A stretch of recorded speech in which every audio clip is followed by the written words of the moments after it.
So hello guys, সবাই কেমন আছেন? আমি শহরে একটা মেলায় ঘুরতে আসলাম। তো এই খেলাটা দেখলাম বন্ধুদের, এই যে খেলাটা টার্গেট হিট করা। তো আমি যথারীতি একজন ফ্রি ফায়ার প্লেয়ার ছিলাম, যার কারণে আমার বন্ধু হাতের কাছে দেখে হাত চুলকাইতেছিল। তো আমিও গিয়েছিলাম খেলতে, দেখি কীরকম টার্গেট হিট করতে পারি। তো আমার আগে যারা খেলছে অনেকে দেখছি টার্গেট হিট করতে পারছে, অনেকে এইদিক সেদিক মারছে, টার্গেট হিট করতে পারতেছে না। তো আমি এক্সাইটেড হয়ে হাতে বন্দুকটা নিলাম এবং টার্গেটে হিট করা শুরু করলাম।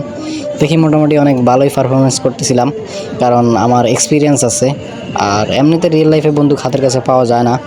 তো মাঝখান দিয়ে কাকা ঢুকে গেছে, তারা জারি জুড়ি দিয়ে সরাইলাম। ও এক প্রকার ভয় পেয়ে সরে গেছে, কারণ আমার রাগান্বিত চেহারা দেখা।